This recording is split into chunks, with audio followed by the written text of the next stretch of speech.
Hello teachers, welcome to another new episode of ESL Talk. Great to have you here as we start moving slowly towards the end of season 6. Wow, we're almost there. It's been another great season. We've had some amazing guests, some great feedback, and I'm so grateful that you're able to join us for the last few remaining episodes of season 6. What are we going to talk about in today's episode? Well, we're actually going to talk about navigating the online ESL job market. Why? Because I know this is something that we get a lot of requests about, we get a lot of questions about, we get a lot of requests to cover. So this is something that I want us to go over in today's episode. And thankfully, we have an amazing guest joining us, Christina. She's a seasoned teacher, coach, and mentor. She talks to us about different insights and ways you can empower yourself as an online English teacher. And she's going to share with us some of the tools, opportunities, and different ways that you can hopefully land your dream teaching position. So before we get into today's interview with Christina, just a couple of reminders for all of our listeners as always. First of all, don't forget to give us a follow on Instagram if you're not following us at ESL Talk Podcast. That way you can find out a little bit more about our guests, engage with myself and Faye, and also have links to all upcoming content and freebies and extra material that we have. It's all up there on Instagram for you to enjoy. In addition, as well, our website, esl-talk.com, where you can view all of our previous episodes for free. You can find out a little bit more about what we offer and what we do on the podcast, as well as find out a little bit more about our guests. And most of all, if you'd like to be a guest, you can just simply click the button at the top, Be a Guest, fill in a few little pieces of information about what you'd like to come on and talk about, and we can set up a meeting so that you can join and be part of the podcast in the future. So why don't we bring in our guest today, Christina, who's going to talk to us about navigating the online ESL job market. Here we go.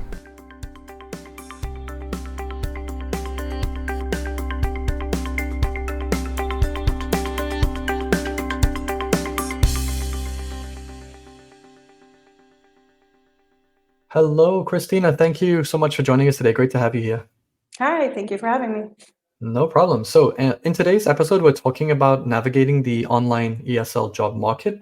Before we get into that, could you tell me a little bit about what inspired you to get into this area of coaching and mentoring and kind of, your aims to improve the industry landscape? Sure. To be honest, my family is pretty much my main inspiration. I worked really hard for where I am today, and it was not always easy on my path to be an experienced teacher. I learned a lot, and times were tough, but I did this for them because I wanted them to have a better life and to have me present more often at home, to have a flexible schedule, to be there when we need me. And I've also seen out there a lot of fantastic educators struggle that kind of want that same thing, right? To be able to support themselves, to support their families. And I wanted to kind of take my experience and what I've learned along the way and my expertise to help those people be more successful, but maybe with a few less troubles along the way. Yeah, that's awesome. I think it's really important for us nowadays more than ever to have that flexibility, have that ability to be able to spend time with family and other commitments and just, be able to build your own schedule. It takes time and effort, as I'm sure you know, Christina. It's not easy, but once you get up and running, it starts to get a little bit easier. Yes. So in your experience, what are some misconceptions that exist about the online ESL job market, and what do you think we need to address? Because I see this every day. I'm sure you see this every day. What are some things that have jumped out to you? First of all, the thing that I've seen a lot, especially since COVID came out and a lot of people really needed to find a way to work, is it's not a quick way to make a buck. Right. It's actually a profession. A lot of us, I'm sure yourself included, we take ourselves very seriously. We professionally develop ourselves and take time to hone our skills and to become better teachers. So if people want to get in the industry, they should definitely understand that good paying jobs with companies that are going to respect you, they expect qualified and dedicated teachers, not just somebody looking to make a quick buck. Absolutely. That's a really great point. Yeah, absolutely. And again, I think on that point as well, I wouldn't say that I see people arguing and bickering, but there's a lot of, I guess, because people, like you said, people need to make money, they need to survive, and they need to pay their bills. And you'll see a lot of negativity and a lot of companies sadly trying to exploit that as well. And I know you're going to get into that in a moment, but Yes. yeah, I guess this idea of oversaturation, like, what are your thoughts on this?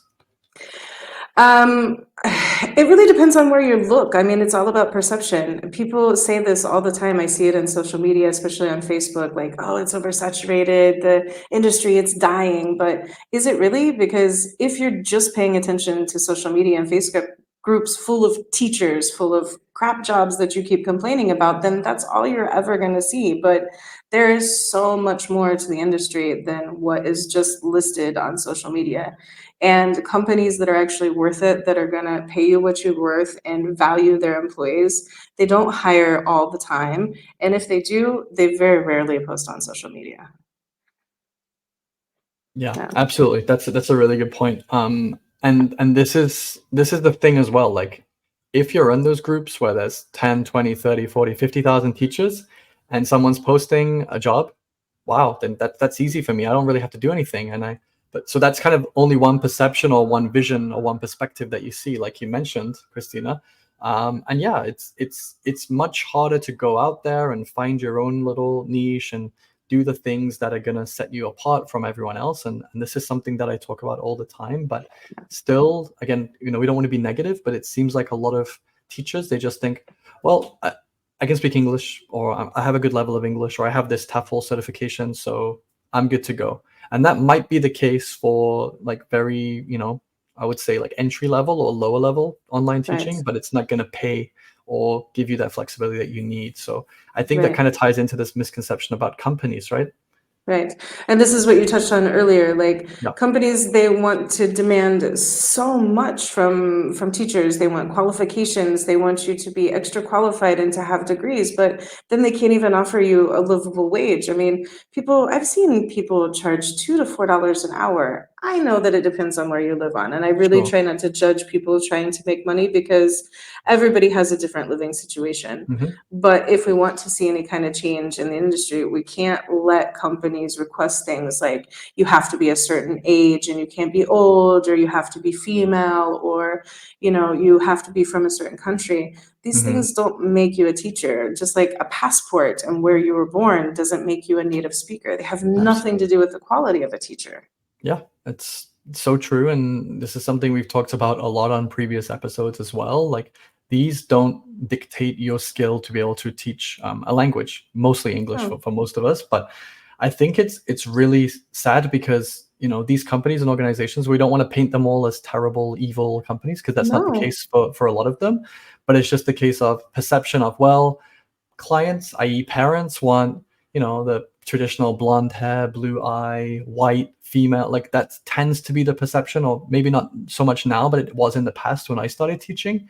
Um, and yeah, even as native speakers, we even face, some difficulties and some challenges we shouldn't have to, and that's only absolutely. amplified among non-native teachers. And I've worked with some incredible non-native teachers. It's not necessarily about the passport, of course not. It's about the skills, the education, the qualifications. So I'm really Absolutely. glad to hear you're advocating for this change in perception as well. So, as an advocate for change, Christina, what steps do you recommend for teachers to contribute and to start getting involved in reshaping the industry?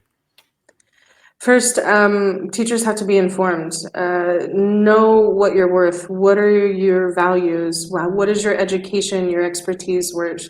Understand what your rights are as an employee for where you work, and stay updated on the industry and its standards. You have to constantly read and research and keep informed of the industry because it's always changing. Look what happened after COVID and the change of the laws in China. I mean, so many things have kind of shifted and changed in our job. So being informed is super important. Also, being involved. Get into ESL communities, not just job search groups, but speak up about experiences. Talk about companies who have mistreated you. Talk about companies who have done great things for you. It doesn't always have to be negative, but sharing builds a greater community, and it's Hmm. powerful. It helps us kind of move forward and know what we can do.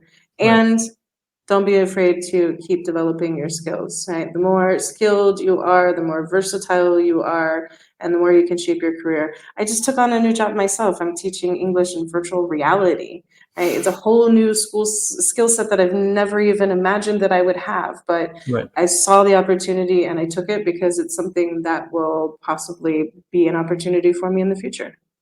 For sure. And it's a great opportunity. And like you said, try, as a teacher, try to take these opportunities and utilize them, because they're going to help you in the future and give you that opportunity to stand out, to be different, Yes. to talk about different skills.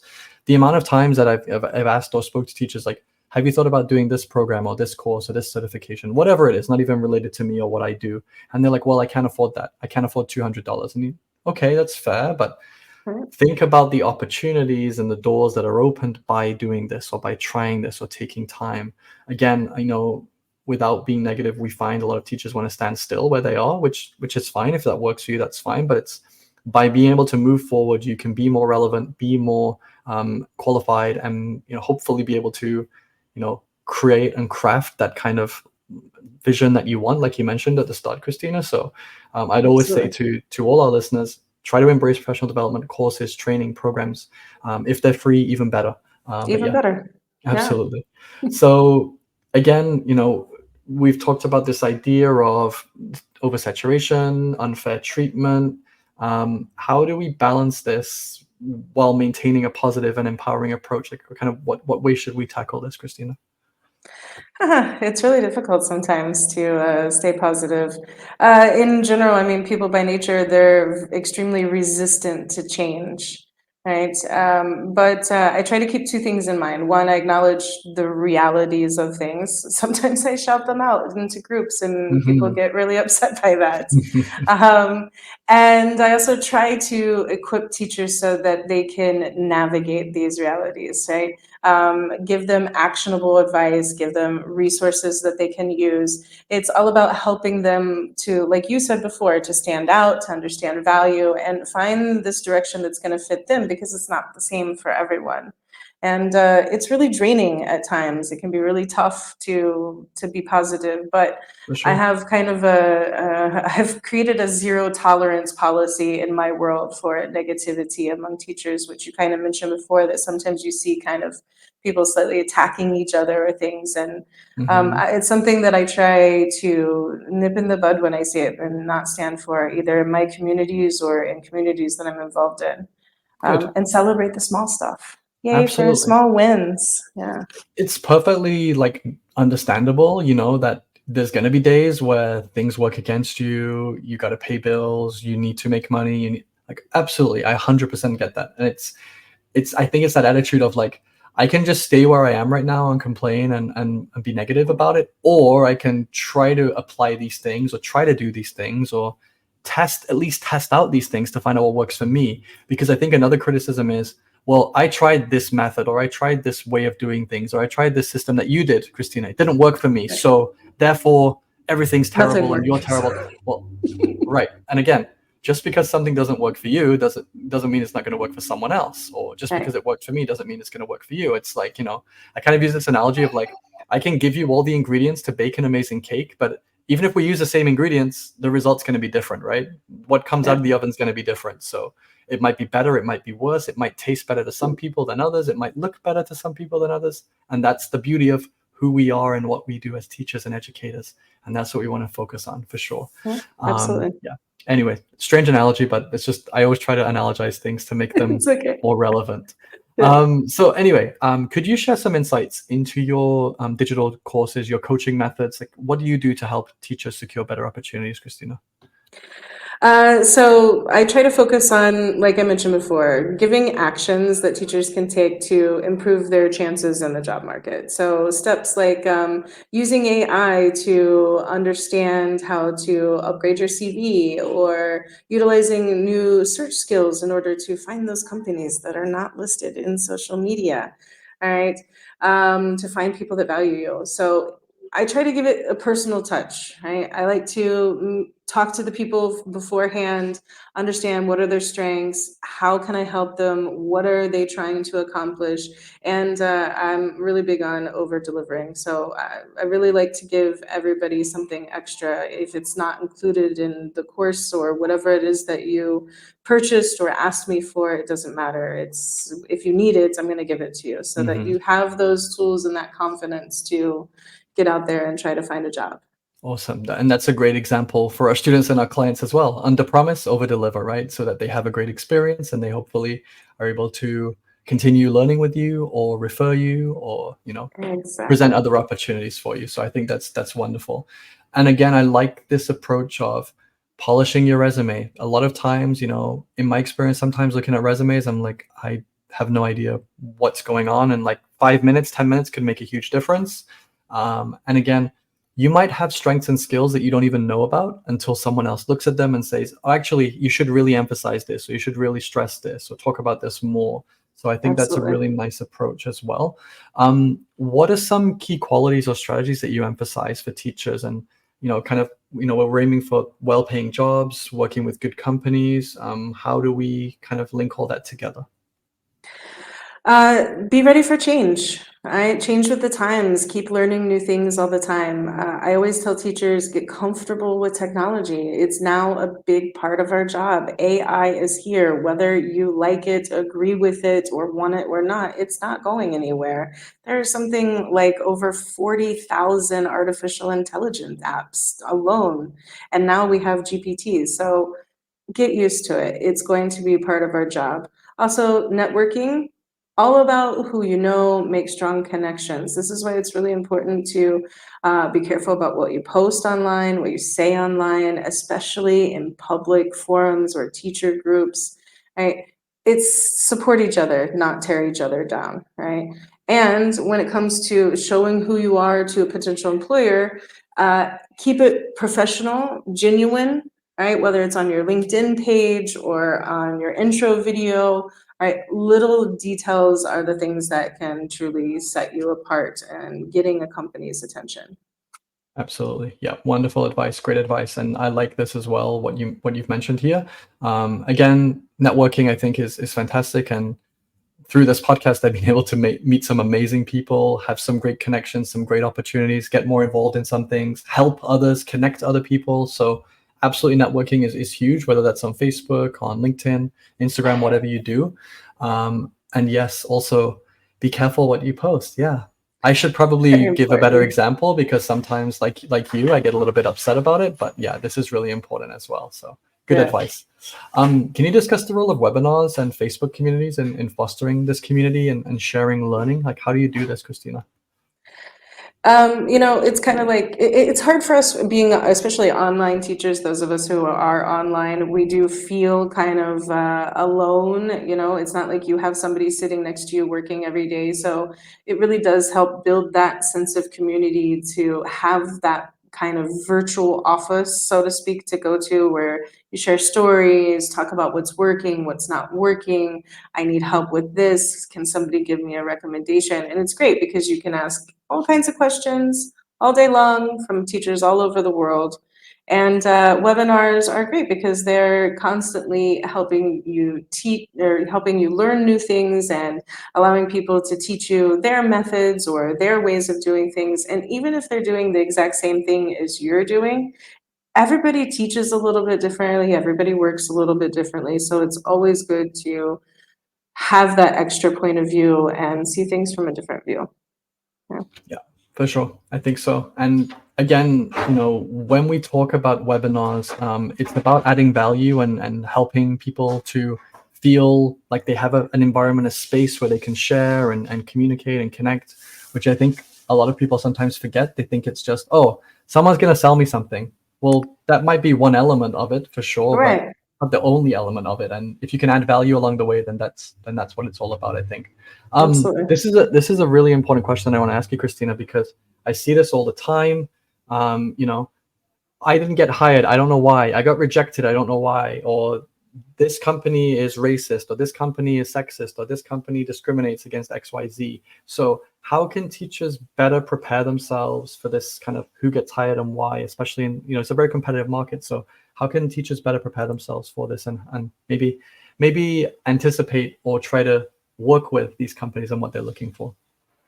Yeah, that's always a hard question to answer for teachers. It says, I keep applying and I'm not getting hired and I don't understand why. There's a lot of factors that could go into that, and there's a lot of different questions that needs to be asked to understand, to be understood. But in order to prepare for that, I guess it's really kind of what you talked a little bit about before about setting yourself apart. Like you said that you talk about teachers needing to really kind of find their niche and make sure that they're unique. Whether it's your teaching style, maybe you're quirky or shy or silly, or it's your background and your experience or the hobbies.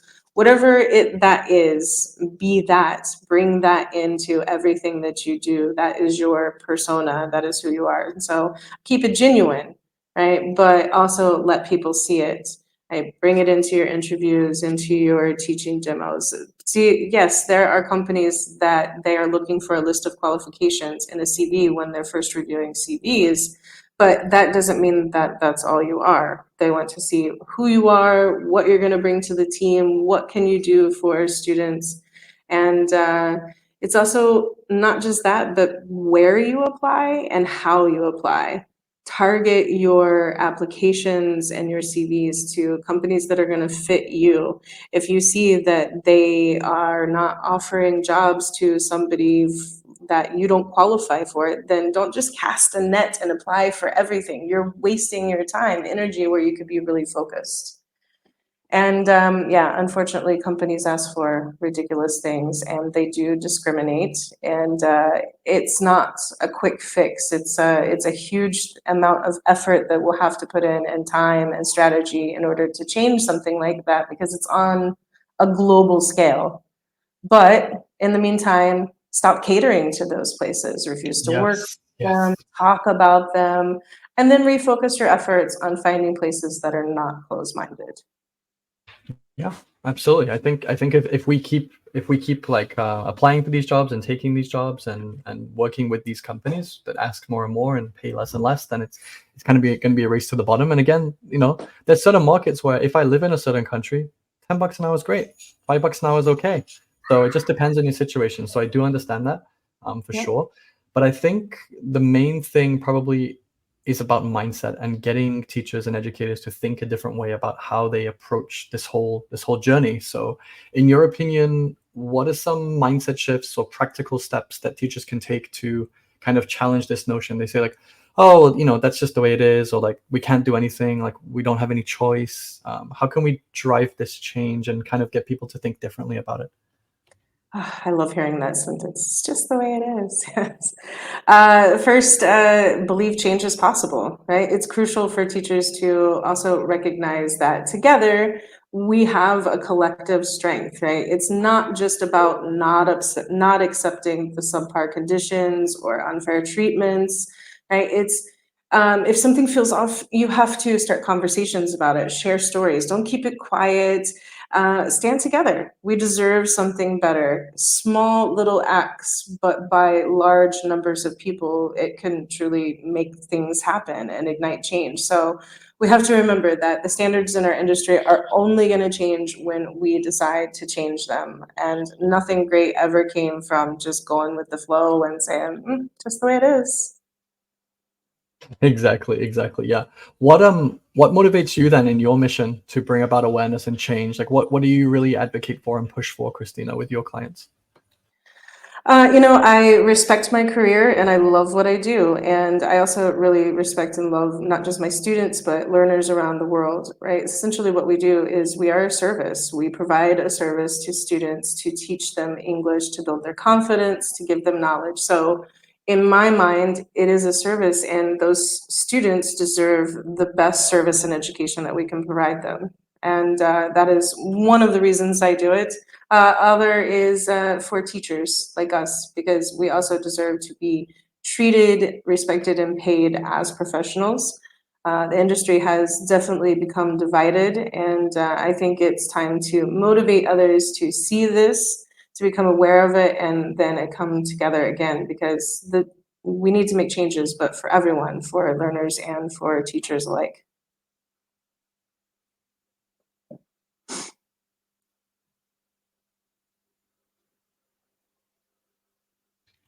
Sorry, a lot of sounds here. All right. So looking ahead, Christina, what initiatives or discussions would you like to see more of in the ESL community, and how can we further enhance the profession? It's funny, I went to ChatGPT about a week ago with a list of things and was like, these are the things that drive me crazy about the industry and what can I do to start making change? Uh, Getting an interview and talking on a podcast was one of those things. So thank you. Apart from what we talked about in company treatment, I think the other thing to focus on is what we consider qualified when it comes to training and education. TEFL certificates have kind of become like this little tick box that we put on an application, but no one actually asks about where it came from other than the fact that it came from a real company. There's no questions about the kind of training the teacher received, if they have practical experience. Most importantly, they don't even teach to know if the teacher can truly have a level of English to really teach people at a certain level. So the question then should be, are the certificates necessary? If so, how do we ensure that they're really training teachers? Or if they're not necessary, what is the other educational standard that we need, right? We want to be considered professionals, so how can we do that? And the other thing is, I mentioned briefly earlier on in the very beginning was passports do not make a good teacher. I know you said you've mentioned that on your show quite a few times, but it's something that's still quite common in job postings all over the place, where they list the countries that they consider native speakers. And it just really limits our industry on reaching some really, truly talented educators because they Yeah. are out there, but not always in those countries. And it limits the companies and the students from getting the best possible teachers as well. Because if you're only saying, well, we can only work with these 5 countries when there's maybe 200 different nationalities in the world, then why do that? Of course, we need to have a system. We need to make sure teachers are qualified and they have the experience and the skills necessary. But there can definitely be other ways to do that instead of just doing this arbitrary kind of, what passport do you have? What how do you look? What's your gender? What's your race? Like, these things are ridiculous and outdated, and we really need to start pushing against that and striving for change. So tell me, Christina, how can our listeners connect with you and find out more about what you do? Well, as we've talked about, I'm definitely on Facebook. Christina, ESL teacher mentor, all smushed together is how you will find me. Otherwise, all of my course offerings are, and my coaching is available at eslteachermentor.com. Basically, the aim for me is to provide low-cost courses. I'm not trying to sell courses of hundreds of dollars because I understand that when you're looking for a job, you don't always have money. So my plan is to keep expanding my offerings through this, to keep them low cost, to keep packaging and bundling available. And also, we talked a little bit about AI earlier. I do have a webinar coming up on the 27th of this month. It is about using AI in the job process. And it is a bit of that, learning how companies and job websites use algorithms to evaluate CVs, to screen them before they are reaching anyone's hands. How can AI help you get noticed by those algorithms? And also, how can you use it for other things in the job process, like scripting intro videos or advice for planning demo lessons? Fantastic. Those are all fantastic. And what I'll do as well is I'll link the Facebook link below, and then I'll also link your website below. So if anyone who's interested, they can find out more and get in touch with Christina as well. Thank you for that really interesting chat. And I really learned a lot. And I hope our listeners now have a bit more confidence, hopefully, and a little bit more encouragement to navigate the online ESL job market. Thanks, Christina. All right. Thank you so much. Many thanks, as always, to our special guest, Christina. Thank you for taking time to meet us today and to share your insights, your experience, and your knowledge on navigating the online ESL job market. It can be really tricky for a lot of teachers to find stable, consistent, and rewarding work. So I hope you found her tips and advice useful, and hopefully you can put those into practice in the future. If you do have any more questions or you'd like to know anything else about Christina, you can follow the links below this episode description, or you can reach out to us on Instagram at ESL Talk Podcast. You can also contact us through the website esl-talk.com. And don't forget to subscribe if you're not already subscribed, so you can get the last few episodes of season 6 as soon as they come out, as well as any bonus content or materials that we will post. If you prefer the visual form, then do go to our YouTube channel, which is ESL Talk Podcast. if you prefer it that way. And again, don't forget, if you'd like to be a guest on a future episode, just go to the website esl-talk.com. You can click the Be a Guest button and you can fill in a few details to be a future guest in our upcoming episodes. Now, one last reminder for all of you teachers out there, if you're looking for a way to save time, save energy, save yourself the hassle of planning, preparation, and games and activities, things like that, don't forget to check out our sponsor, esl-curriculum.com, with 750 plus and counting activities, lessons, games, and more for you to use for your online lessons. And you can start with a free 2-week trial. Just go to esl-curriculum.com. That is it for today. We will see you next week for another brand new episode. Thank you so much for your support, and thank you for listening.